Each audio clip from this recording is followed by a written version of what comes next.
नमस्कार दोस्तों। ट्रिग्नोमेट्री के हमारे इस सीरीज में अभी तक हमने ट्रिग्नोमेट्रिक रेशियोज के बारे में सीख लिया। उसके बाद अगले क्लासेस में हमने कुछ स्पेसिफिक एंगल्स के लिए जैसे कि 0 डिग्री, 30, 45, 60 और 90 डिग्री के लिए सारे ट्रिग्नोमेट्रिक रेशियोज की वैल्यू डिराइव की थी और उसे एक टेबुलर फॉर्म में डाल के उसे अच्छे से किस तरह मेमोराइज करना है इसके बारे में जान लिया था। अगले क्लास में हमने ट्रिग्नोमेट्रिक आइडेंटिटीज के बारे में सीखा था और इन सभी कॉन्सेप्ट्स पे हमने बहुत सारे क्वेश्चंस भी क्लास में प्रैक्टिस किए थे। आज का हमारा क्लास ट्रिग्नोमेट्री सीरीज का आखिरी क्लास होने वाला है और इन सभी कॉन्सेप्ट्स को कंबाइन करके वर्ड प्रॉब्लम के रूप में हमारे पास कुछ क्वेश्चंस रहेंगे जिसे हमें सॉल्व करना है। फॉर्मली इसे हमारे सिलेबस में हाइट्स एंड डिस्टेंस के प्रॉब्लम के नाम से दिया गया है। हाइट्स एंड डिस्टेंस के प्रॉब्लम स्टार्ट करने से पहले इसमें कोई बहुत बड़ा थ्योरी का पोर्शन है नहीं, सिर्फ दो कॉन्सेप्ट्स हैं, angle of elevation and angle of depression. इन दोनों कॉन्सेप्ट्स को ब्रीफ में समझ लेते हैं और इन्हें समझने के बाद सीधे क्वेश्चन सॉल्व करने की कोशिश करेंगे। इस चैप्टर में बहुत थ्योरी की जरूरत हमें नहीं है, हमने थ्योरी ऑलरेडी सीख ली है। जो भी हमने पीछे सीखा है ट्रिगोनोमेट्री में सिर्फ उसे अप्लाई करना है यहाँ पे, इसीलिए इसे अप्लाई ट्रिगोनोमेट्री भी कहते हैं। देखो, सबसे पहले एंगल ऑफ एलिवेशन के बारे में सीखते हैं। एज्यूम कर लो कि ये एक बड़ा सा टावर है। ये जो पॉइंट है, पॉइंट ए, ये टावर का बेस है और पॉइंट बी टावर का टॉप है। तो ये जो बेस है ये ऑफ कोर्स ग्राउंड पे है, तो यहाँ पे एक हॉरिजॉन्टल लाइन बना लेते हैं। अब आप अज्यूम करो कि ये पॉइंट पी है और यहाँ से इस पॉइंट पी से पॉइंट बी को देखा जा रहा है। कोई इंसान यहाँ से पॉइंट बी को देख रहा है। तो इस दोनों पॉइंट को अगर हम डायरेक्टली कनेक्ट कर दें, पॉइंट पी और पॉइंट बी, तो ये जो पी बी है ये हमारी लाइन ऑफ साइट के नाम से इसको जानते हैं। So P B is line of sight. Line of sight क्यों? क्योंकि अगर पी से कोई बंदा इसे देख रहा है, इसके टॉप को, पॉइंट बी को, तो वो इसी लाइन पे तो देखेगा।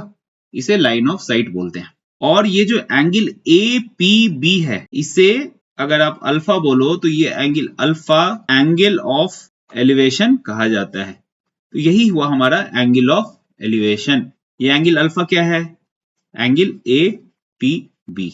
अब सिचुएशन थोड़ा सा रिवर्स कर लो। सेम एक टावर हम लोग वापस अज्यूम करेंगे, tower A B. Of course ये पॉइंट ए ग्राउंड पे है, तो एक हॉरिजॉन्टल हम लोग ग्राउंड के लिए बना लेते हैं। इसे नाम दे दिया ए पी। पिछले एग्जाम्पल में हमने क्या देखा था, एंगल ऑफ एलिवेशन के एग्जाम्पल में, कि टावर ए बी के टॉप को, ये बी जो पॉइंट है ये टॉप ऑफ टावर है, इस पॉइंट को कोई एक इंसान ग्राउंड पे एक पॉइंट पी से देख रहा था। इस पॉइंट पी से इस टॉप को ऑब्जर्व कर रहा था, तो ये उसकी लाइन ऑफ साइट थी। ये जो पी बी है ये उसकी लाइन ऑफ साइट थी। और ये एंगल अल्फा जो बना लाइन ऑफ साइट और हॉरिजॉन्टल एपी के साथ, इसे हम लोग एंगल ऑफ एलिवेशन कह दिया। नेक्स्ट केस में यहाँ पे एक बंदा इस टावर ए बी के टॉप से ग्राउंड पे पॉइंट पी को देख रहा है। सिचुएशन बिल्कुल उल्टी है। पिछले केस में पॉइंट पी से टावर के टॉप को देख रहा था, यहाँ पे टावर के टॉप पे वही बंदा पहुंच गया है और वो पॉइंट पी को देख रहा है। तो सबसे पहले लाइन ऑफ साइट क्या होगी? वही बिल्कुल जो पिछले एग्जाम्पल में हमने बनाया था, यही हमारी लाइन ऑफ साइट होगी। ये पी बी यहाँ भी लाइन ऑफ साइट है, इसमें कोई चेंज नहीं है। अब इस केस में एंगल ऑफ डिप्रेशन जो होगा वो इस पॉइंट से पॉइंट बी, यानी कि टावर के टॉप से अगर एक हॉरिजॉन्टल बनाएंगे, इसे हमने बी क्यू बोल दिया। ये बी क्यू हॉरिजॉन्टल और line of sight P B के बीच का जो एंगल बीटा होगा, ये बीटा हमारा होगा एंगल ऑफ डिप्रेशन। और ये B Q line, B Q जो हॉरिजॉन्टल है, ये ऑफ कोर्स पैरेलल होगा पी ए हॉरिजॉन्टल के, इसीलिए angle Q B P will be equal to angle A P B. क्यों? ये बी क्यू और ए पी ये दोनों पैरेलल हैं, इसलिए ये एंगल इस एंगल के बराबर होगा, तो ये भी एंगल बीटा हो जाएगा नेचुरली। बट एक्चुअली में जो एंगल ऑफ डिप्रेशन बोलेंगे वो इस एंगल को बोलेंगे, एंगल क्यू बी पी। तो angle Q B P is equals to beta and this is our angle of depression. तो यही हमारे दो कंसेप्ट थे, एंगल ऑफ एलिवेशन और एंगल ऑफ डिप्रेशन के। उम्मीद करता हूं आपको ये कंसेप्ट बहुत अच्छे से समझ में आ गए होंगे, क्योंकि हमारे आगे आने वाले क्वेश्चंस जो इस चैप्टर के हैं उसमें सिंपली बोलेगा कि किसी टावर के टॉप का एंगल ऑफ एलिवेशन ग्राउंड के किसी पॉइंट से 30 डिग्री है। इसका मतलब ये जो टावर ए बी है, इसका जो टॉप है बी, उसके उस टॉप का एंगल ऑफ एलिवेशन 30 डिग्री है। इसका मतलब अगर इस पॉइंट पी से उसे कोई देख रहा है तो इस लाइन ऑफ साइट और इस हॉरिजॉन्टल के बीच का एंगल 30 है। एंगल ऑफ एलिवेशन मतलब एक लोअर प्लेस यानी पी से हायर प्लेस यानी बी को कोई देख रहा है तो वो एंगल ऑफ एलिवेशन होगा। दूसरे केस में यानी कि एंगल ऑफ डिप्रेशन के केस में किसी हायर प्लेस से यानी कि पॉइंट बी मतलब टावर के टॉप से अगर ग्राउंड के किसी पॉइंट पी को कोई देख रहा है, टॉप से नीचे की तरफ देख रहा है, उस केस में ये जो हॉरिजॉन्टल है इसके साथ लाइन ऑफ साइट को मिला के जो एंगल बना यानी कि बीटा, ये हमारा एंगल ऑफ डिप्रेशन हो जाएगा। बस इतना ही कंसेप्ट है। अब बिना समय बर्बाद किए हुए एक सिंपल क्वेश्चन देखते हैं, तभी आपको और कंसेप्चुअल क्लैरिटी मिलेगी एंगल ऑफ एलिवेशन और एंगल ऑफ डिप्रेशन के बारे में। इस चैप्टर में और कोई भी थ्योरी का पोर्शन नहीं है। तो आओ बिना समय गवाए शुरू करते हैं पहला क्वेश्चन। अब हाइट्स एंड डिस्टेंस के चैप्टर में जितने भी क्वेश्चन हैं उसमें कहीं भी आपको 99% केस में फिगर नहीं दिया रहेगा, फिगर हमें खुद बनाना है। तो क्वेश्चन के जो वर्ड्स हैं, वर्डिंग्स हैं, उन्हें पढ़ के अच्छे से समझ के फिगर बनाना सबसे इंपॉर्टेंट है। अगर हमने फिगर बना लिया तो 95% ऑफ क्वेश्चन हमारा वही सॉल्व हो गया। उसके बाद क्वेश्चन में मिस्टेक होने के चांसेस ना के बराबर रहते हैं। सबसे पहले फिगर बनाते हैं। देखो क्वेश्चन कहता है angle of elevation. Angle of elevation मतलब जब एलिवेशन दे रखा है यानी कि किसी लोअर पॉइंट से किसी अपर पॉइंट को ऑब्जर्व किया जा रहा है। नेचुरल है, हमने अभी अभी डिस्कस किया है। तो ये चीज सबसे पहले आपके दिमाग में आ जानी चाहिए, एंगल ऑफ एलिवेशन। अब किसका angle of elevation? Angle of elevation of top of a tower. सबसे पहले एक टावर बना लिया। देखो ये मैं धीरे धीरे इसलिए सॉल्व कर रहा हूं कि इसमें थिंकिंग प्रोसेस क्या है वो आपको समझना बहुत जरूरी है। ये टावर हो गया हमारा ए बी। ए जो है टावर का बेस है और बी टावर का टॉप है। अब क्या बोल रहा है? Angle of elevation of top of a tower. Top of tower मतलब इस पॉइंट बी को कहीं से देखा जा रहा है। कहां से देखा जा रहा है? From a point on ground. तो सबसे पहले ग्राउंड का ये हॉरिजॉन्टल लाइन हम बना लेते हैं। यहाँ पे ये हमारा हॉरिजॉन्टल लाइन हो गया। अब इस पे हम कहां से देख रहे हैं? देखो यहां से लेकर इधर कहीं से भी देख सकते हैं। यहां से देख सकते हैं, यहां से देख सकते हैं, यहां से देख सकते हैं, पर वो पॉइंट कौन सा है वो हमें समझना है। इसका क्लू भी क्वेश्चन में दे रखा है। Angle of elevation of the top of the tower from a point on ground which is 30 metre away from the foot of the tower। मतलब ये जो टावर है इससे 30 मीटर दूर, ये पॉइंट हमने P मान लिया। अब जो ये डिस्टेंस है AP, ये 30 मीटर है। ये भी क्वेश्चन में दे रखा है। तो angle of elevation of top of a tower, top of a tower मतलब B, from a point on the ground which is 30 metre away from the foot of the tower। तो वो पॉइंट क्या है? P। and angle of elevation is how much? It's 30 degree. यानी कि अगर P से B को कनेक्ट करके एक लाइन ऑफ साइट बनाए, तो सबसे पहले वो बना लो आप। तो लाइन ऑफ साइट, ये जो PB लाइन ऑफ साइट है और हॉरिजॉन्टल यानी कि ये AP, इन दोनों के बीच का एंगल ये 30 डिग्री होगा। यही हमारा क्वेश्चन कह रहा है। हमारे क्वेश्चन में जो भी डेटा दे रखा था उसके हिसाब से ये हमने फिगर बना लिया है और हमारा क्वेश्चन भी अब पूरी तरह से बन गया है। इसके आगे हमें इसमें कुछ करना नहीं, सिंपली कॉन्सेप्ट अप्लाई करने हैं जो पहले पढ़ रखा है। क्वेश्चन में हमें निकालना क्या है? Find the height of the tower. तो टावर तो ए बी है, ए बी की हाइट हमने h मान ली। Let us assume its height to be h। अब ये सिंपली ट्रिग्नोमेट्रिक रेशियो का एक क्वेश्चन बन के रह गया है। देखो ये एंगल जो है ये हमें दे रखा है 30 डिग्री, तो इस एंगल के रेफरेंस से ही हमें काम करना है। इसके अपोजिट का साइड हमारे लिए क्या हो जाएगा? परपेंडिकुलर हो जाएगा। तो ए बी हमारे लिए परपेंडिकुलर है, ये हाइपोटेनस है और बचा हुआ तीसरा साइड बेस है। तो इसमें हमें बेस की वैल्यू 30 पता है और परपेंडिकुलर निकालना है। तो परपेंडिकुलर और बेस को कंबाइन करके कौन सी ट्रिग्नोमेट्रिक रेशियो होती है? ऑफ कोर्स वो tan या cot होता है। तो मैं यहां tan एज्यूम कर लेता हूं।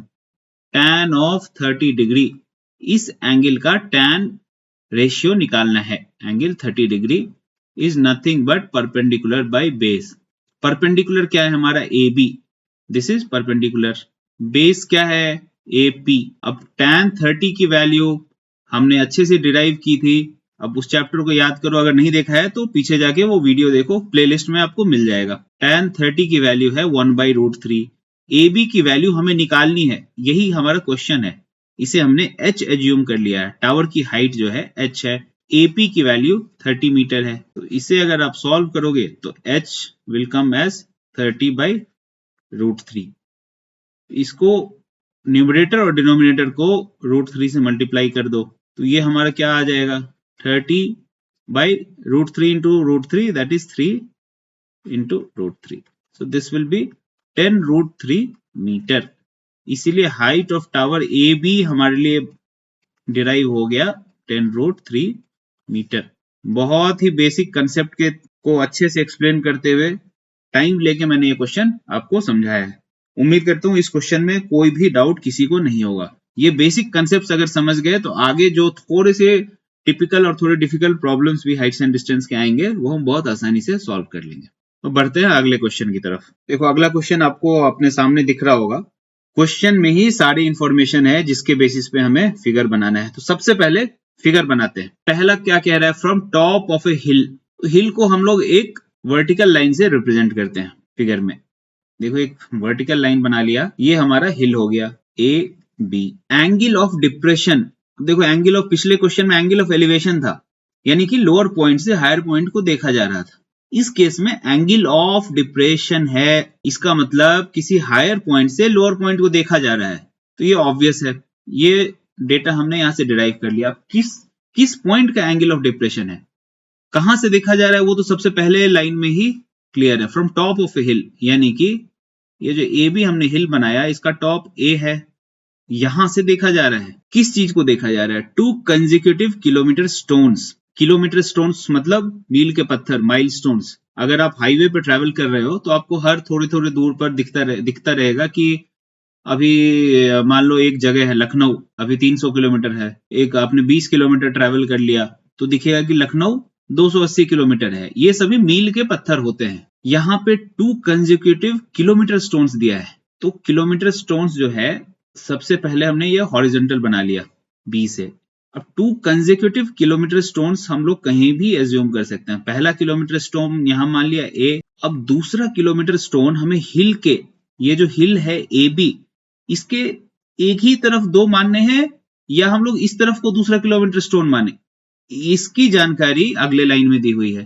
Angle of depression of 2 consecutive kilometre stones due east, मतलब ईस्ट की तरफ ही दोनों किलोमीटर स्टोन है। जिस तरफ हमने पहला किलोमीटर स्टोन बनाया उस तरफ ही दूसरा बनाना है। तो दूसरा किलोमीटर स्टोन भी यहाँ पे बी मान लिया, और ए बी का जो डिस्टेंस है ये हमारा 1 किलोमीटर हो गया। क्लियर है, क्योंकि ये किलोमीटर स्टोन है तो यहां से यहां तक 1 किलोमीटर ही होगा। तो ए बी इज 1 किलोमीटर। ये बहुत इंपॉर्टेंट है, ड्यू ईस्ट, ये ध्यान रखना, तभी हमने दोनों एक तरफ बनाया है। अगर ऐसा रहता कि 1 किलोमीटर स्टोन ईस्ट में है, दूसरा किलोमीटर स्टोन वेस्ट में है, तो पॉइंट बी जो, सॉरी ये बी नाम नहीं देते हैं इसे कुछ पी दे देते हैं, बी हमने ऑलरेडी यूज कर रखा है यहाँ पर। तो ये दूसरा किलोमीटर स्टोन पी हमें इस तरफ को बनाना रहता कहीं पर, यहाँ हमें ईस्ट दे रखा है, यानी कि दोनों ही किलोमीटर स्टोन एक तरफ है।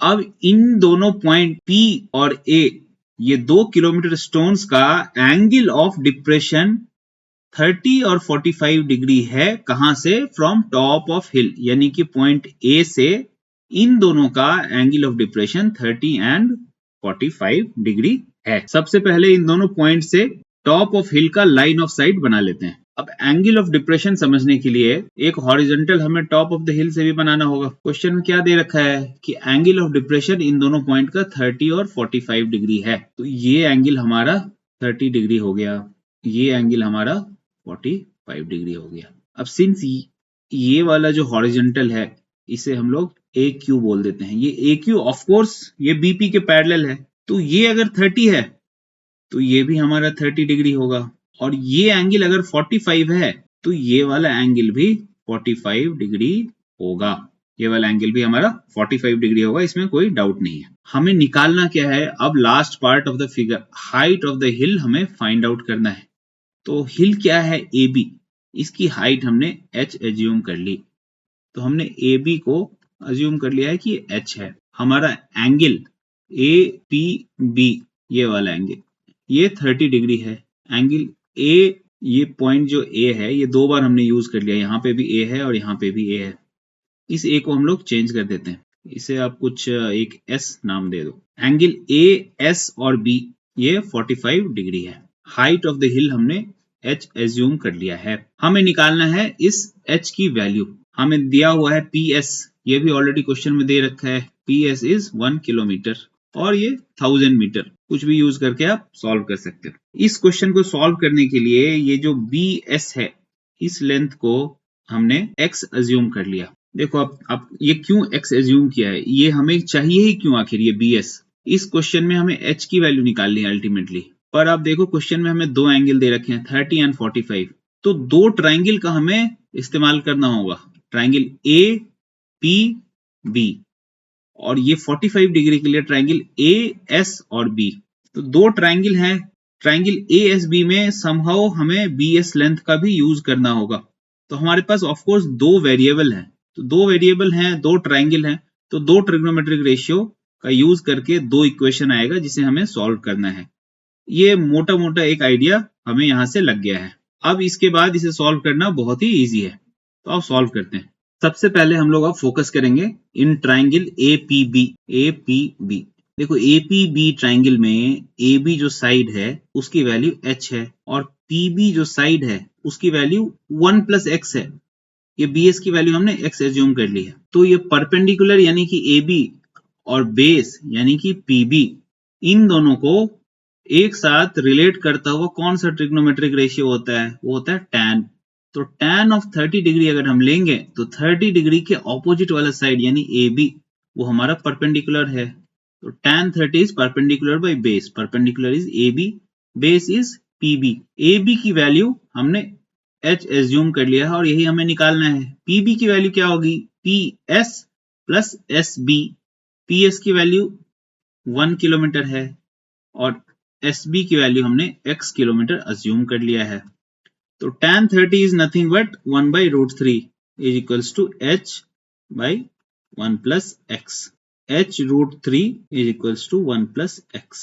इसका मतलब क्या हो गया, h is 1 plus x by root 3। इसे पहला इक्वेशन मान लिया। सिमिलरली जो दूसरा ट्राइंगल है हमारा ASB, इसमें भी जो 45 डिग्री के अपोजिट वाला साइड है ये हमारा परपेंडिकुलर हो जाएगा और ये साइड हमारा बेस हो जाएगा। तो हमें काम यहाँ भी परपेंडिकुलर और बेस से ही है। तो परपेंडिकुलर और बेस को कंबाइन करता हुआ कौन सा ट्रिग्नोमेट्रिक रेशियो होता है, वो tan होता है। tan of 45 degree is perpendicular, that is AB and base is SB. tan 45 is 1, AB is H, SB is X। इसका मतलब h जो है वो x के बराबर हो गया। इसे हमने इक्वेशन 2 कह दिया। अब आप इक्वेशन 1 और इक्वेशन 2 को देखो। इक्वेशन 1 और 2 को अगर देखोगे तो दिखेगा कि लेफ्ट हैंड साइड तो दोनों का h है, तो राइट हैंड साइड भी बराबर होना चाहिए। इसलिए equating 1 and 2 we have 1 plus X by root 3 is equals to x। इसे फर्दर सॉल्व करोगे तो 1 plus X is equals to x root 3।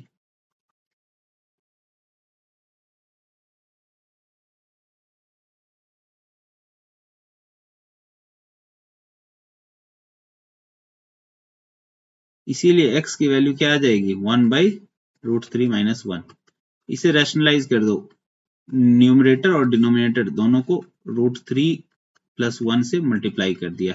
तो हमारे लिए फाइनली क्या बचा term, root 3 plus 1 by this becomes a minus B into A plus B का whole, that is a square minus b square. a square is 3 minus 1. So this becomes root 3 plus 1 by 2. अब x की value हमारे लिए आ गई ये, इसे equation 3 बोल दिया। अब इक्वेशन 2 से क्या देख सकते हैं हम कि h और x दोनों बराबर हैं, h is equals to x। इसीलिए जो x की वैल्यू आई है वही h की वैल्यू भी होगी। h की वैल्यू है रूट 3 प्लस 1 बाई 2 किलोमीटर। क्यों, हमने ये जो है 1 किलोमीटर इसे किलोमीटर के मेट्रिक में ही यूज किया है, इसलिए h की वैल्यू भी किलोमीटर में ही आएगी। तो height of the tower is root 3 plus 1 by 2 kilometre. अगर रूट 3 की वैल्यू आपको याद है तो इसे सब्स्टिट्यूट करके फाइनली इसे डेसिमल फॉर्म में ला सकते हैं। अगर क्वेश्चन में दे रखा है रूट 3 की वैल्यू तो भी आप कर सकते हो, अगर नहीं पता है तो यहाँ भी छोड़ दोगे तो कोई भी गलती नहीं होगी। इसमें भी पूरे मार्क्स मिलेंगे। उम्मीद करता हूँ ये क्वेश्चन आपको अच्छे से समझ में आ गया होगा। बढ़ते हैं अगले क्वेश्चन की तरफ। देखो अगले क्वेश्चन को ध्यान से पढ़ो। ये क्या कह रहा है यार, tree is broken by the wind. तेज हवा चली और एक पेड़ टूट गया। कहां से टूटा वो अभी हमें नहीं पता है। सबसे पहले एक पेड़ को रिप्रेजेंट करता हुआ एक लाइन बना लेते हैं। ये ए और बी, ये एक ट्री एज्यूम कर लिया हमने। Tree is broken by wind, कहां से टूटा है वो अभी तक पता नहीं है। The top struck the ground at an angle of 30 degree. हमने कहीं से मान लिया कि यहां से ट्री टूटा होगा, इस पॉइंट को पी बोल दिया। ठीक है, क्वेश्चन क्या कह रहा है कि top struck the ground at an angle of 30 degree, यानी कि ये जो B top of the tree है ये इस पॉइंट से टूट गया और ये जो पोर्शन है बी ये धीरे धीरे ऐसे नीचे गिरा और ग्राउंड को जाके कहीं पे हिट किया होगा। जहां पे ये बी जाके गिरा है वहां पे 30 डिग्री का एंगल बना है, ऐसा क्वेश्चन में दे रखा है। ये बी जो है ये धीरे धीरे ऐसे गिरा टूटकर और यहाँ पे आके ग्राउंड में टच कर गया। ये एंगल 30 डिग्री है, ये दे रखा है। The top struck the ground at an angle of 30 degree and at a distance of 30 metres from the root. अब रूट कौन सा है, ये है, क्यों, पेड़ का रूट तो यही होगा। At a distance of 30 metre, तो ये जो डिस्टेंस है ये 30 मीटर है। हमें निकालना क्या है, हमें निकालना है whole height of the tree. टूटने से पहले इस ट्री की पूरी हाइट कितनी थी। तो सबसे पहले ये जो AP है इसकी लेंथ हम x मान लेते हैं और BP है इसकी लेंथ y मान लेते हैं। तो ट्री की पूरी लेंथ AB की लेंथ क्या हो जाएगी, AP plus BP। AP is x और BP इज y। तो x प्लस y जो है ये ट्री की लेंथ है और यही हमें निकालना है। इसकी वैल्यू क्या होगी ये हमें पता करना है। ये पता करने के लिए आप एक कंसेप्ट समझो कि जब पॉइंट P से ये पेड़ टूट गया तो ये जो PB पोर्शन ऑफ ट्री है ये नीचे गिरा, P से गिर के ग्राउंड को यहाँ पे हिट किया और ये एंगल 30 डिग्री बनाया। ये क्वेश्चन में दे रखा है। इस पॉइंट को हम लोग S बोल देते हैं। तो ये PB जो पोर्शन है ये पोर्शन यही तो टूट के गिरा है, PS बना है।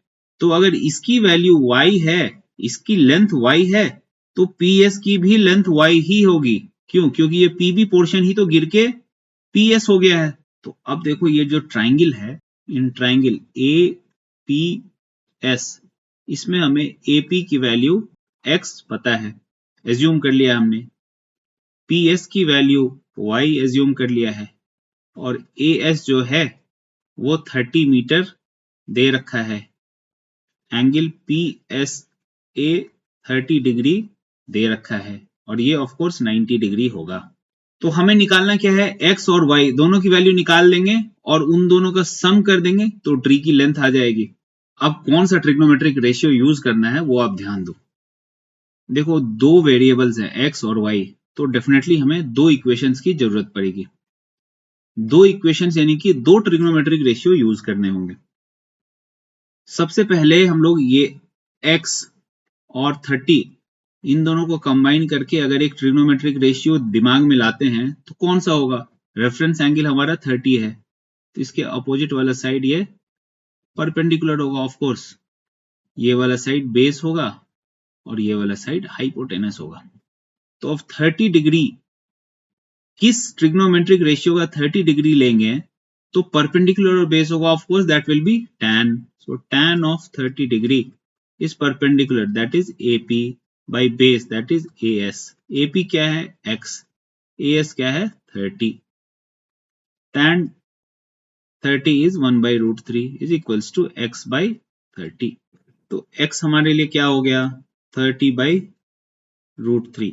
यहाँ पे डिनोमिनेटर और न्यूमरेटर दोनों में root 3 से मल्टीप्लाई कर दिया, ये बन गया 30 root 3 by 3 that is 10 root 3। इसीलिए x की वैल्यू हमारे लिए ऑलरेडी आ गई है 10 रूट 3 मीटर। इसे इक्वेशन 1 कह दो। अब इसी ट्राइंगल में देखो कि हमें ट्राइंगल PSA में x की वैल्यू मिल गई। तो ये वाला वैल्यू तो ऑलरेडी हमारे पास है। y की वैल्यू भी चाहिए हमें, ये y क्या होगा, अगर ये मिल गया तो ट्री की लेंथ आ जाएगी। तो अगर हम इस ट्राइंगल PSA में देखते हैं कौन सा ट्रिग्नोमेट्रिक रेशियो है जो इस बेस और हाइपोटेनस को कंबाइन कर दे। क्यों, अगर बेस और हाइपोटेनस को कंबाइन कर देंगे तो बेस हमें पता है 30 डिग्री की, उस ट्रिग्नोमेट्रिक रेशियो की वैल्यू हमें पता है और हाइपोटेनस हमें निकालना है, तो वो इजिली निकल जाएगा। तो बेस और हाइपोटेनस को कंबाइन करता हुआ ट्रिग्नोमेट्रिक रेशियो होता है कॉस, इसलिए कॉस ऑफ 30 डिग्री लेंगे तो वो होगा बेस यानी कि AS बाय हाइपोटेनस यानी कि PS। AS की वैल्यू हमें दे रखी है 30 मीटर, PS की वैल्यू हमने मान ली है y। cos 30 डिग्री क्या होता है, √3/2 इज इक्वल्स टू 30/y। इसीलिए y की वैल्यू क्या हो जाएगी, 30 इंटू 2/√3। यहां भी न्यूमरेटर और डिनोमिनेटर को एक बार √3 से मल्टीप्लाई कर दिया, तो इस y की वैल्यू क्या निकलेगी, 60 √3 by ये √3 into √3 will become 3. So this will become 20 √3. तो y की वैल्यू हमारे निकल गई 20 √3 मीटर। इसे इक्वेशन 2 बोल दिया। तो अब x और y पता है, तो लेंथ ऑफ ट्री क्या हो जाएगी, x प्लस y। क्यों, ये हमने ऑलरेडी यहाँ पे एक्सप्लेन कर रखा है कि length of tree x plus y है। x plus y is 10 √3 plus 20 √3 that is 30 √3 metre. यही है ट्री का लेंथ।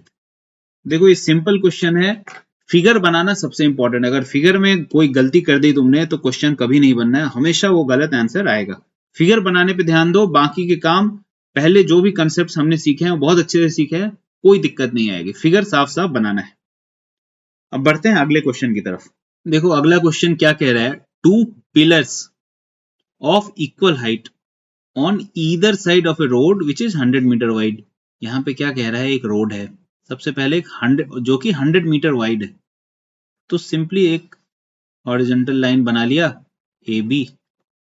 इस AB की लेंथ 100 मीटर दे रखा है, ये AB हमारा रोड है, AB is 100 metre and this is road. 2 pillars of equal height and on either side of the road, इस रोड के दोनों तरफ 2 पिलर हैं जिनकी हाइट बराबर है, तो दोनों तरफ एक पिलर बना लेते हैं। इसे AP मान लिया, इसे BQ मान लिया। अब AP and BQ are 2 towers और दोनों बराबर हाइट के हैं, इसलिए AP और BQ को हमने H मान लिया। H मीटर्स इनकी हाइट है, ये H है और ये भी H है। अब क्वेश्चन को आगे पढ़ते हैं। द एंगल ऑफ एलिवेशन, अब देखो एंगल ऑफ एलिवेशन दे रखा है, तो नेचुरली लोअर पॉइंट से हायर पॉइंट को ऑब्जर्व कर रहे हैं, लोअर पॉइंट से हायर पॉइंट को ऑब्जर्व किया जा रहा है। Angle of elevation of top of the pillars are 60 degree and 30 degree. ये जो दोनों पिलर है इनका टॉप यानी कि P और Q, इन दोनों टावर्स का जो टॉप है, पिलर्स का टॉप, इनका एंगल ऑफ एलिवेशन 60 डिग्री और 30 डिग्री है। पर कहां से, किस जगह से ऑब्जर्व किया जा रहा है वो आगे बताया है। From a point on the road between the pillars, इन दोनों पिलर AP और BQ के बीच में जो रोड है इसमें से कहीं एक पॉइंट से ऑब्जर्व किया जा रहा है। वो पॉइंट हमें दे नहीं रखा तो हम एज्यूम कर लेते हैं, एक पॉइंट यहां पे मान लिया S। इस पॉइंट से एक पिलर का एंगल ऑफ एलिवेशन 60 और दूसरे का 30 है। सबसे पहले लाइन ऑफ साइट बना लिया पॉइंट S से दोनों पिलर के टॉप का, तो SQ जो है वो पिलर BQ का लाइन ऑफ साइट हो गया और SP जो है वो पिलर AP का लाइन ऑफ साइट हो गया। ये एंगल हमारा 90 डिग्री है। एक का एंगल ऑफ एलिवेशन 60 और एक का 30 है, इसे 30 मान लिया, इसे 60 मान लिया। हमें क्या निकालना है क्वेश्चन में, हाइट ऑफ पिलर यानी कि H की वैल्यू निकालनी है। ये H क्या है, यही हमारा क्वेश्चन है। अब देखो AB जो है ये पूरी लेंथ, ये 100 मीटर क्वेश्चन में ही दे रखा है, तो AS को मैंने x मीटर मान लिया, तो ये जो SB है ये SB कितना हो जाएगा, 100 माइनस x मीटर बचेगा। अब क्वेश्चन बहुत ही सिंपल हो गया है।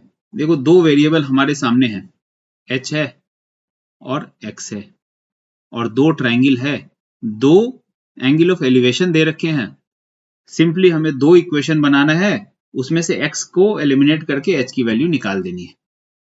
तो सॉल्व करते हैं। अब क्वेश्चन बहुत ही सिंपल हो गया है। अब सिंपली हमें 60 डिग्री और 30 डिग्री के लिए ट्रिग्नोमेट्रिक रेशियो की वैल्यू याद रहनी चाहिए, और ट्रिग्नोमेट्रिक रेशियो किन दो साइड्स का रेशियो है वो हमें पता होना चाहिए। क्वेश्चन बहुत आसान से बनेगा। सबसे पहले in triangle BQS, triangle BQS, इस ट्रायंगल में कंसीडर करो, देखो हमारा रेफरेंस एंगल 30 डिग्री है, इसके ऑपोजिट की साइड x है जो हमें कंसीडर करना है, और ये वाला साइड बेस है। तो ऑपोजिट की साइड हो गई परपेंडिकुलर, ये हो गया बेस। परपेंडिकुलर और बेस को कंबाइन करके कौन सा ट्रिग्नोमेट्रिक रेशियो होता है? tan। तो tan ले लेंगे, tan of 30 degree is equals to perpendicular that is PQ and by base that is BS। तो परपेंडिकुलर हो गया h और बेस हो गया 100 माइनस x। tan 30 की वैल्यू क्या होती है? 1/√3 is equals to h by 100 minus x। तो h की वैल्यू क्या हो जाएगी? 100 माइनस x बाई √3। ये हो गया हमारा इक्वेशन 1। अब ट्रायंगल BQS हमने देख लिया, अब देखेंगे ट्रायंगल PA और S। इन ट्रायंगल PAS यहाँ पे भी 60 डिग्री के ऑपोजिट का साइड ये परपेंडिकुलर है, ये बेस है। तो परपेंडिकुलर और बेस को कंबाइन करता हुआ कौन सा ट्रिग्नोमेट्रिक रेशियो होता है? Naturally tan। तो इस ट्रायंगल में भी हम लोग tan ऑफ 60 डिग्री लेंगे, ये हो जाएगा परपेंडिकुलर यानी कि AP, बेस यानी कि AS। ये हो जाएगा tan 60 is √3, AP is h, AS is x। तो यहां से हमें मिल गया h is equals to x √3। ये हो गया हमारा सेकेंड इक्वेशन। अब देखो फर्स्ट इक्वेशन में यहाँ पे क्या कह रहा है? h is equals to 100 minus x by √3, और यहाँ पे कह रहा है h is equals to x √3। इसका मतलब x √3 will be equals to 100 minus x by √3. So equating 1 and 2, we get 100 minus x by √3 is equals to x √3. इसे अगर आप सॉल्व करोगे तो हमें क्या मिलेगा? 100 minus x is equals to 3x. 4x is equals to 100. So x is what? 25 meters. तो ये x की वैल्यू आ गई, इसे इक्वेशन 3 बोल दो। अब फ्रॉम इक्वेशन 2 ये वाला equation we have h is equals to x √3। अब x की वैल्यू यहां से क्या है? 25, इसीलिए h की वैल्यू क्या हो जाएगी? 25 √3। तो h ही तो था टावर का लेंथ, पिलर का लेंथ, इसलिए height, h was height of pillar. So height of pillar is 25 √3 metre, और यही हमारा आंसर होगा। देखो कितना सिंपल है क्वेश्चन, कुछ भी नहीं करना, फिगर बनाना सबसे बड़ा काम। फिगर बन गया, क्वेश्चन खत्म। तो उम्मीद करता हूं अभी तक सभी क्वेश्चन आपको समझ में आ रहे होंगे। कोई भी क्वेश्चन में अगर कोई डाउट हो कमेंट सेक्शन में पूछो, उसको मैं एक्सप्लेन करने की कोशिश करूंगा। अब बढ़ते हैं अगले क्वेश्चन की तरफ। देखो अगले क्वेश्चन को गौर से पढ़ो। क्वेश्चन क्या कह रहा है? Eight a point on a level ground. जैसे जैसे क्वेश्चन में इंफॉर्मेशन मिलता जाता है, फिगर बनाते जाओ, सारा कंफ्यूजन खत्म हो जाएगा। लेवल ग्राउंड बोल रहा है, तो सबसे पहले हमने एक ग्राउंड बना ही लिया। Angle of elevation of a vertical tower, एक टावर बना दिया, इस टावर को नाम दे दिया A और B। क्या बोल रहा है? Angle of elevation of a vertical tower is found to be such that its tangent is 5/12। कोई एक पॉइंट है, इस पॉइंट को P एज्यूम कर लिया, इस पॉइंट से angle of elevation of top of tower, ये जो PA है, ये हमारा लाइन ऑफ साइट हो गया। क्वेश्चन क्या कह रहा है? Angle of elevation, this angle alpha, angle of elevation is such that tangent is 5/12। मतलब इस पॉइंट P से एंगल APB, ये एंगल अल्फा अगर मान लिया, तो tangent of this angle alpha यानी कि tan अल्फा is 5/12। ये एंगल हमारा नेचुरली 90 डिग्री है। तो इस ट्राइंगल APB में tan अल्फा क्या होगा? Perpendicular by base. परपेंडिकुलर क्या है हमारा? AB, क्यों? अल्फा के ऑपोजिट वाला साइड परपेंडिकुलर होगा। बेस क्या है? PB। So AB by PB is 5/12। ये एक हमें दे रखा है इंफॉर्मेशन क्वेश्चन में। इसके बाद क्वेश्चन और आगे बढ़ता है और कहता है on walking 192 metre towards the tower, अब पॉइंट P से हम लोग एक 192 मीटर आगे बढ़ गए एक पॉइंट Q पे, मान लिया ये पॉइंट Q है और ये distance 192 metre towards the tower. ध्यान रखना टुवर्ड्स द टावर, अगर अवे फ्रॉम द टावर बोलता है तो इस पॉइंट Q को हम लोग कहीं यहाँ पे एज्यूम करते, पर अभी टुवर्ड्स द टावर बोल रहा है इसलिए यहाँ एज्यूम कर रहे हैं। अब क्या कह रहा है, on walking 192 metres towards the tower tangent of angle of elevation is 3/4। अब इस Q से एंगल ऑफ एलिवेशन क्या होगा, सबसे पहले लाइन ऑफ साइट बना लिया, ये हमारा लाइन ऑफ साइट हो गया, तो angle of elevation is beta. अब कह रहा है tangent of this beta, tan beta is 3/4। अब इस ट्राइंगल ए क्यू और B, triangle A Q B में tan बीटा अगर लेंगे तो बीटा के ऑपोजिट वाला जो साइड है ये परपेंडिकुलर होगा, तो tan is perpendicular by base, so it will be A B by B Q, इसीलिए A B by B Q is 3/4। ये हमें दे रखा है। अब हमें निकालना क्या है क्वेश्चन में, फाइंड हाइट ऑफ टावर यानी कि ए बी। तो ए बी को हमने h एज्यूम कर लिया, let us say A B is h metres. अब देखो हमारे पास दो ट्राइंगल है, ट्राइंगल ए पी बी और छोटा triangle triangle A Q B, इन दोनों में h ये जो साइड है ये तो दोनों में इन्वॉल्व है। ये डिस्टेंस हमारे पास 192 है, तो इस डिस्टेंस को BQ को हम लोग x मान लेते हैं। दोनों ट्राइंगल में tan की वैल्यू tan अल्फा और tan बीटा की ऑलरेडी दे रखी है, तो इक्वेशन 1 से हमारे पास क्या है, AB by PB, this we are getting from equation 1, AB by PB is equals to 5/12। AB को हमने h मान लिया है, PB क्या है, this length, complete length PB is nothing but PQ plus QB। PQ is 192 plus QB is x is equals to 5/, so h is equals to 5/12 into 192 plus x, इसे equation 3 बोल दिया। अब दूसरा जो ट्राइंगल है हमारा छोटा ट्राइंगल, ट्राइंगल ए क्यू और बी, इसमें भी tan बीटा की वैल्यू ऑलरेडी दे रखी है यहाँ पे 3/4, तो इक्वेशन 2 से हम लोग क्या लिख सकते हैं, from equation 2 AB by BQ is equals to 3/4। AB की वैल्यू ऑलरेडी h है, हमने एज्यूम कर लिया है, BQ की वैल्यू x मान ली है, यह है 3/4, तो h की वैल्यू क्या हो गई 3/4x, इसे हमने इक्वेशन 4 बोल दिया। देखो इक्वेशन 3 में h की वैल्यू ये हमने डिराइव की, इक्वेशन 4 में h की वैल्यू ये डिराइव की, दोनों को इक्वेट कर देंगे, equating equation 3 and 4, then this term should be equal to this term, so 5/12 into 192 plus x is equals to 3/4x।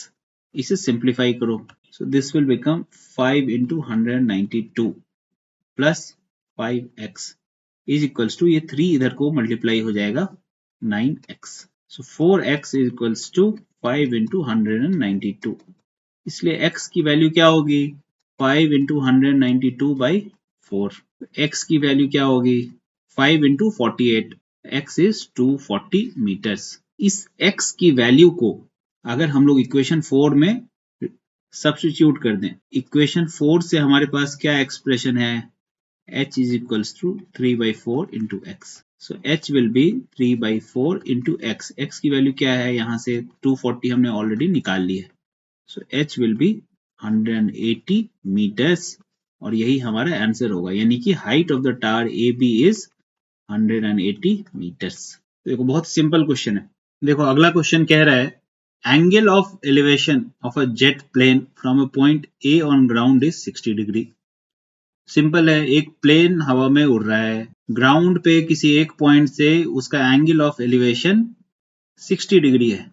हमने मान लिया कि प्लेन यहाँ पे उड़ रहा है, ये रहा प्लेन हमारा, और ग्राउंड को रिप्रेजेंट करने के लिए एक हॉरिजॉन्टल लाइन बना ली। अब इस ग्राउंड से एक पॉइंट ये मान लिया A, इस पॉइंट A से ये हमारा पॉइंट P1 है या P मान लिया इसे। अभी हमारा प्लेन इस पॉइंट P पे उड़ रहा है और ग्राउंड के इस पॉइंट A से इसका एंगल ऑफ एलिवेशन 60 डिग्री है, ये क्वेश्चन में ही दे रखा है। After a flight of 30 seconds angle of elevation changes to 30 degree. अब ये प्लेन जो है यहां से उड़ता ही जा रहा है। ये क्वेश्चन में क्या दे रखा है कि 30 सेकेंड्स उड़ने के बाद ये प्लेन यहां से और आगे की ओर बढ़ के कुछ इस पॉइंट क्यू पे आ गया। मैंने इस पी और क्यू, ये प्लेन यहां से ऊपर की तरफ भी तो उड़ सकता था, ऐसे पी से बढ़ के यहाँ क्यू पे भी आ सकता था, ऐसा भी हो सकता था। पर ऐसा मैंने इसलिए नहीं एज्यूम किया है क्योंकि क्वेश्चन में ही दे रखा है कि if the jet plane is flying at constant height of 3600 into √3 metre, मतलब ये एक ही हाइट पे उड़ रहा है। तो जो ये पॉइंट पी था, इसकी जो भी हाइट थी यहाँ ग्राउंड से, इसे आर बोल दिया। इस पॉइंट क्यू से भी ग्राउंड की हाइट सेम रहेगी, सॉरी ग्राउंड से इस पॉइंट क्यू की भी हाइट सेम रहेगी, इस पॉइंट को एस बोल दिया। तो ये अगर पी आर को हम एच मानते हैं तो ये क्यू एस भी एच ही होगा, और इस h की वैल्यू यहाँ पे दे रखी है 3600 into √3 मीटर्स, ऑलरेडी क्वेश्चन में दिया हुआ है। So this is our h। अब पॉइंट P से पॉइंट Q की तरफ प्लेन उड़ के गया 30 सेकेंड्स में, और एंगल ऑफ एलिवेशन इस समय जब प्लेन Q पे है तो 30 डिग्री हो गया।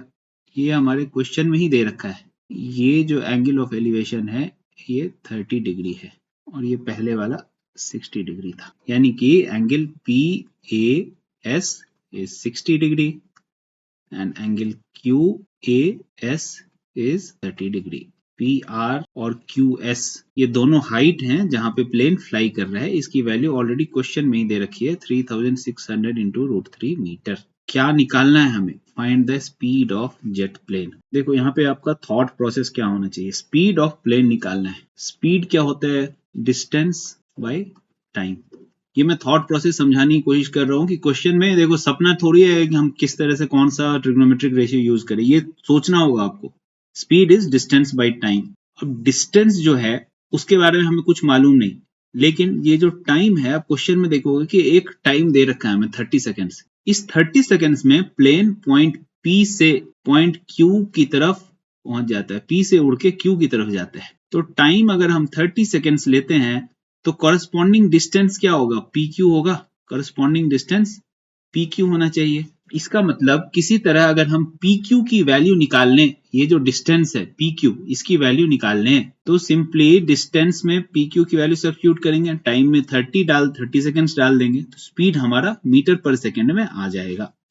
तो हमारा मोटिव अब हमें मिल गया है PQ की वैल्यू निकालना। अब हमें एक मोटिव मिल चुका है, तो हम सबसे पहले ट्रिग्नोमेट्रिक रेशियो कौन सा यूज करना है वो सर्च करने की कोशिश करते हैं। देखो सबसे पहले ये बड़ा वाला ट्राइंगल लो, ट्राइंगल AQS, ट्राइंगल AQS, इसमें ये वाला एंगल 30 डिग्री दे रखा है। तो अगर हम tan ऑफ 30 डिग्री लें तो 30 degree tan 30 degree will be perpendicular by base, and perpendicular will be side opposite to 30 degree, that is QS, and base will be AS। अब QS क्या है? H ऑलरेडी दे रखा है 3600 √3 बाई AS। tan 30 क्या होता है? 1 by √3 is equals to 3600 √3 by AS। तो AS क्या हो गया? 3600 इंटू √3 दैट इज 3, इसीलिए AS की वैल्यू हो गई 10,800 मीटर्स। 10,800 मीटर्स। अब ये देखो कि AS की वैल्यू हमें पता है, ये लेंथ, ये पूरी लेंथ हमें पता है। इसमें से अगर हम ये AR की लेंथ, ये AS में से अगर AR की लेंथ घटा दें तो RS बचेगा, और RS की ही लेंथ तो PQ के बराबर होगी। तो हमारा अगला मोटिव है AR का लेंथ निकालना। AR का लेंथ निकालने के लिए इस छोटे ट्राइंगल में कंसंट्रेट करते हैं, ट्राइंगल PAR, ट्राइंगल PAR। इसमें ये एंगल हमें 60 डिग्री दे रखा है। तो इस एंगल का tan अगर आप लोगे तो ऑपोजिट साइड जो है वो परपेंडिकुलर, यानी कि H बाई ये AR, tan 60 इज √3, H की वैल्यू 3600 √3 ऑलरेडी दे रखी है, और AR हमें निकालना है। तो AR की वैल्यू क्या हो जाएगी? 3600 मीटर्स। इसीलिए RS की वैल्यू क्या होगी? RS की वैल्यू होगी AS माइनस AR। AS हमने यहाँ पे 10,800 निकाल लिया है, और AR हमने यहाँ 3600 निकाल लिया है। इन दोनों को अगर आप सब्सट्रैक्ट करोगे तो ये आ जाएगा 7,200 मीटर्स। अब RS की वैल्यू आर एस की वैल्यू अगर 7200 है तो पी क्यू की डिस्टेंस की वैल्यू भी 7200 होगी, इसलिए P Q is equals to 7200 metres. अब पी क्यू जो है वो डिस्टेंस हमें पता चल गया 7200 मीटर्स। टाइम इस डिस्टेंस को कवर करने में 30 सेकेंड्स लगा था। तो स्पीड क्या हो जाएगी, बहुत ही सिंपल है, डिस्टेंस बाय टाइम। डिस्टेंस क्या है 7200, टाइम क्या है 30 सेकेंड्स, सो स्पीड हो जाएगी 240 मीटर पर सेकेंड। इस 240 मीटर पर सेकेंड को आप चाहो तो किलोमीटर पर आवर में भी कन्वर्ट कर सकते हो। ये एक्सरसाइज मैं आपके लिए छोड़ता हूँ। नॉर्मली एग्जाम में कोशिश करना कि प्लेन की स्पीड की बात हो रही है तो प्लेन की स्पीड हमेशा किलोमीटर पर आवर में रिप्रेजेंट होती है, तो 240 मीटर पर सेकेंड को किलोमीटर पर आवर में कन्वर्ट कर लेना। ये एक्सरसाइज मैं आपके लिए छोड़ रहा हूँ, इसे अपनी तरफ से कंप्लीट कर लेना। अब बढ़ते हैं अगले क्वेश्चन की तरफ। देखो अगला क्वेश्चन कहता है vertical tower stands on a horizontal plane. Simple है, सबसे पहले एक हॉरिजॉन्टल प्लेन बना लो, इस पे एक वर्टिकल टावर डाल दिया, हॉरिजॉन्टल प्लेन को ए बी बोल दिया, और ये जो टावर है इसका टॉप को मैंने यहाँ पे सी बता दिया है। इसके बाद क्वेश्चन कहता है vertical tower stands on a horizontal plane and is surmounted by a vertical flag staff of height h। ये फ्लैग स्टाफ मतलब आप लोगों ने देखा होगा इंडिपेंडेंस डे के दिन एक पोल रहता है जिसपे फ्लैग हम लोग डाल के होस्ट करते हैं झंडा फहराने के लिए, इस पोल को ही फ्लैग स्टाफ बोलते हैं। क्वेश्चन क्या कह रहा है कि ये जो टावर है, ये टावर जो है बीसी, इस बीसी के ऊपर एक फ्लैग स्टाफ भी रखा हुआ है, ये फ्लैग स्टाफ मान लिया सीडी है। इसके बाद क्या कह रहा है question, at a point on the plane angle of elevation of bottom and top of flag staff का बॉटम ये हो गया सी और टॉप हो गया डी, इनका जो एंगल ऑफ एलिवेशन है वो अल्फा और बीटा है। तो सबसे पहले लाइन ऑफ साइट बना लेते हैं। ये एडी हो गया ग्राउंड के एक पॉइंट ए से फ्लैग स्टाफ के टॉप का एंगल ऑफ एलिवेशन, और एसी हो गया फ्लैग स्टाफ के बॉटम का line of sight. So AD हो गया फ्लैग स्टाफ के टॉप का लाइन ऑफ साइट, एसी हो गया फ्लैग स्टाफ के बॉटम का लाइन ऑफ साइट। इसीलिए एंगल ऑफ एलिवेशन क्या हो जाएगा, देखो क्वेश्चन में क्या दे रखा है, angle of elevation of bottom and top is alpha and beta, इसलिए बॉटम का एंगल ऑफ एलिवेशन अल्फा है और टॉप का एंगल ऑफ एलिवेशन बीटा है। तो ये हो गया हमारा टॉप का angle of elevation, this is beta, और ये हो गया बॉटम का एंगल ऑफ एलिवेशन और ये हो गया हमारा अल्फा। फ्लैग स्टाफ की हाइट हमें क्वेश्चन में ही h दे रखी है, यानी ये DC is equals to h। हमें प्रूफ क्या करना है, proof that height of tower is h tan alpha by tan beta minus tan alpha. तो हमें ये BC निकालना है, इस BC को हमने x मान लिया और AB को सपोज कर लिया y है। ये हमारा फिगर हो गया कंप्लीट। इसके बाद अब सिंपली ट्रिग्नोमेट्रिक रेशियो का यूज करके सारे वेरिएबल्स को एलिमिनेट करके हमें x की वैल्यू निकालनी है h के टर्म्स में। तो शुरू करते हैं। देखो कौन सा ट्रिग्नोमेट्रिक रेशियो यूज करना है, ये बहुत सिंपल तरीका है यहाँ सोचने का। दोनों ही ट्रायंगल, जो छोटा ट्रायंगल है हमारा ट्रायंगल ए बी और सी, और बड़ा ट्रायंगल जो है ट्रायंगल ए बी और डी, इन दोनों में हमें हाइपोटेनस की वैल्यू तो पता नहीं है ना, तो परपेंडिकुलर और बेस को यूज करके ही ट्रिग्नोमेट्रिक रेशियो निकालेंगे, और वो निकलेगा tan का यूज करके। इसलिए tan अल्फा की वैल्यू क्या होगी, tan अल्फा की वैल्यू होगी perpendicular that is x by base that is y, इसीलिए यहां से y की वैल्यू क्या हो गई, x बाई tan अल्फा। ये हमारा पहला इक्वेशन हो गया। दूसरे इक्वेशन से हम लोग tan बीटा की वैल्यू लिखते हैं। ये tan बीटा की वैल्यू क्या हो जाएगी, परपेंडिकुलर यानी कि BD और बेस यानी कि AB। BD की वैल्यू क्या होगी, DC प्लस BC यानी कि H प्लस X, और AB ऑलरेडी Y है, यहां से फिर Y की वैल्यू क्या निकल गई, H plus X by tan beta. ये हमारा सेकेंड इक्वेशन हो गया। देखो इक्वेशन 1 से हमारे पास है y की value is x by tan alpha, और इक्वेशन 2 से हमारे पास है y की value is h plus x by tan beta. तो दोनों को अगर इक्वेट करते हैं, इक्वेटिंग 1 एंड 2, तो हमें क्या मिलेगा, x by tan alpha is equals to h plus x by tan beta. यहां हमें निकालना क्या है, ये क्लैरिटी रहनी चाहिए, निकालना है हमें x in terms of h tan alpha and tan beta. तो x हमारे यहाँ पे वेरिएबल है, ये ध्यान रहना चाहिए। अब इसे क्रॉस मल्टीप्लाई कर दो तो ये हो गया x tan beta is equals to h tan alpha plus x tan alpha. x tan beta और ये वाला x tan अल्फा हमने लेफ्ट हैंड साइड में ट्रांसफर कर दिया, so it becomes x tan beta minus x tan alpha is h tan alpha. यहाँ से x common ले लिया, so it becomes tan beta minus tan alpha is equals to h tan alpha. तो x की value क्या निकल गई, h tan alpha by tan beta minus tan alpha. यही x जो है वो हमारे टावर का हाइट है और यही निकल गया, ये क्या है BC, x is equals to BC that is height of tower. यही हमें प्रूफ करना था, हाइट ऑफ टावर क्या प्रूफ करना था, is equals to h tan alpha by tan beta minus tan alpha. बढ़ते हैं अगले क्वेश्चन की तरफ। देखो अगला क्वेश्चन कह रहा है a round balloon of radius r subtends an angle a at eye of an observer. सबसे पहले एक राउंड बलून बना लिया।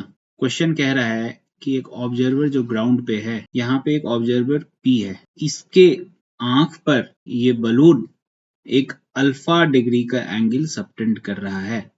क्यों, जब ये यहाँ से देख रहा होगा तो दोनों एंड देख रहा होगा बलून के, ये वाला एंड आपने पी ए मान लिया और ये वाला एंड पी बी मान लिया, तो एंगल ए पी बी, यही एंगल तो सबटेंड हो रहा है, एंगल ए पी बी, ये एंगल अल्फा है, ये क्वेश्चन में दे रखा है। दूसरा पार्ट क्या दे रखा है, while the angle of elevation of its center is beta, यानी कि इस सर्किल का जो सेंटर है इसका एंगल ऑफ एलिवेशन, सर्किल के सेंटर का एंगल ऑफ एलिवेशन, ये जो है सर्किल के सेंटर का एंगल ऑफ एलिवेशन ये बीटा है। अब देखो एंगल ए पी बी ये पूरा अल्फा था, इस सेंटर को ओ मान लो, तो एंगल ए पी ओ और एंगल ओ पी बी ये दोनों अल्फा का हाफ होगा, alpha by to alpha by to, इसलिए इस एंगल को अल्फा बाई टू लिख सकते हैं और इस एंगल को अल्फा बाई टू लिख सकते हैं। अब एक प्रॉपर्टी आपको सर्किल की याद होगी कि ये जो पी ए है ये एक टैंजेंट है, इसलिए सेंटर से, सर्किल के सेंटर से इस पॉइंट तक जो लाइन जाएगी, यानी कि ये radius O A tangent P A के साथ 90 डिग्री का एंगल बनाएगा। सिमिलरली यहाँ पर भी होगा, ये जो ओ बी है रेडियस वो टैंजेंट पी बी के साथ 90 डिग्री का एंगल बनाएगा। आगे बढ़ते हैं, क्वेश्चन और क्या कह रहा है, prove that height of centre of the balloon is r sine beta into cosec alpha by. Centre of balloon का जो हाइट है ग्राउंड से, यानी कि ये ओ आर, ये ओ आर जो है इसे हमें प्रूव करना है r sine beta into cosec alpha by two. Balloon की रेडियस ऑलरेडी दे रखी है तो ये आर है, ये हमारा बन गया फिगर। अब सिंपली हमें इस फिगर और दिए हुए डेटा को यूज करके ये ओ आर की वैल्यू इतनी प्रूव करनी है। तो आओ शुरू करते हैं। देखो सबसे पहले हम लोग कौन सा ट्रिग्नोमेट्रिक रेशियो यूज करना है वो कॉन्सेप्ट बिल्ड करने के लिए triangle O P R, triangle O P और आर, इसमें देखो इसमें ये एंगल बीटा है, दिस इज बीटा। अब बीटा के ऑपोजिट जो साइड है ये वाला, दिस साइड, ये परपेंडिकुलर होगा नेचुरली, तो हम लोग अगर साइन बीटा यूज करते हैं तो क्या हो जाएगा, O R by O P. O R की वैल्यू हमें निकालनी है, तो ओ आर की वैल्यू क्या होगी, ओपी साइन बीटा, ठीक है, ओ आर की वैल्यू होगी ओपी साइन बीटा, इसे इक्वेशन 1 कह दिया। देखो यहाँ मैंने कॉस बीटा क्यों नहीं लिखा, अगर मैं कॉस बीटा लिखता तो मुझे बेस बाय हाइपोटेनस लिखना होता, बेस है पी आर, पी आर की वैल्यू निकालनी मेरे लिए बहुत डिफिकल्ट हो जाएगी, क्योंकि दूसरा डेटा जो अल्फा बाई टू दे रखा है उस ट्राइंगल में किसी भी तरह से मैं पी आर को नहीं इंक्लूड कर सकता, इसलिए मैंने साइन बीटा लिखा और ये इक्वेशन डिराइव किया। अब अगर किसी तरह मैं ओपी की वैल्यू निकाल के यहाँ सब्स्टिट्यूट कर दूं आर के टर्म्स में तो मेरा काम बन गया। इस काम को करने के लिए ट्राइंगल ए पी ओ पर कंसेंट्रेट करो, ये ट्राइंगल ए पी और ओ, इस ट्राइंगल में ये वाला एंगल 90 डिग्री है, तो अगर मैं sine of alpha by two ये लिखूं तो इसके ऑपोजिट वाला साइड यानी कि ओ ए परपेंडिकुलर है, सो ओ ए बाई हाइपोटेनस, हाइपोटेनस क्या है ओपी, तो साइन अल्फा बाई टू क्या हो जाएगा, O A is nothing but radius of circle and O P we don't know, इसलिए R is O P sine alpha by two, इसीलिए O P is r by sin alpha by 2, that is our cosec alpha by 2। तो OP की value हमने यहाँ से निकाल ली, इसे equation 2 बोल दिया। अब देखो ये इक्वेशन 1 से हमारे पास क्या है यहाँ पे data, OR is equals to OP sine beta.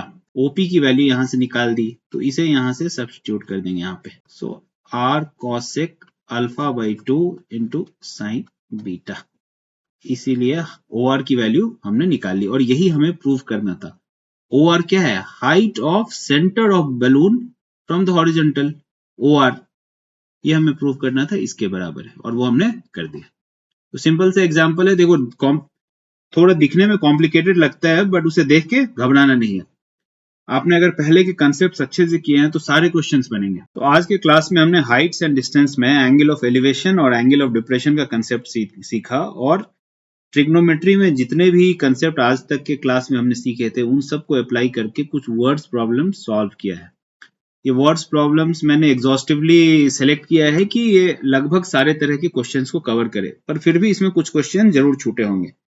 तो इसे कवर करने के लिए आपका काम है कि जो भी बुक आप यूज कर रहे हो उस बुक से सारे क्वेश्चन सॉल्व करने की कोशिश करो, और जो क्वेश्चन जहां भी आपको कोई डाउट हो रहा है वो कमेंट सेक्शन में लिख के मुझे बताओ, मैं वो डाउट जरूर क्लियर करूंगा। तो ट्रिग्नोमेट्री का हमारा जो टॉपिक था क्लास 10th का, वो आज के वीडियो में कंप्लीट होता है। सारे थ्योरी पोर्शन सब कुछ हमने अच्छे से कंप्लीट कर लिया। उम्मीद करता हूं कि ट्रिग्नोमेट्री के इस पूरे सीरीज को कवर करने के बाद आपको ट्रिग्नोमेट्री के किसी भी कंसेप्ट में कोई भी दिक्कत कभी नहीं आने वाली है, प्रोवाइडेड आप इसके क्वेश्चंस अपने टेक्स्ट बुक से सॉल्व करो। सारे क्वेश्चन सॉल्व करो, इसके बाद भी अगर ट्रिग्नोमेट्री के किसी भी कंसेप्ट में प्रॉब्लम आती है तो उस रिस्पेक्टिव क्लास के वीडियो में कमेंट में डालो, मैं उसे जरूर सॉल्व करूंगा। अब मिलते हैं अगले टॉपिक में, अगले क्लास में किसी दूसरे टॉपिक पे बात करेंगे। Thank you.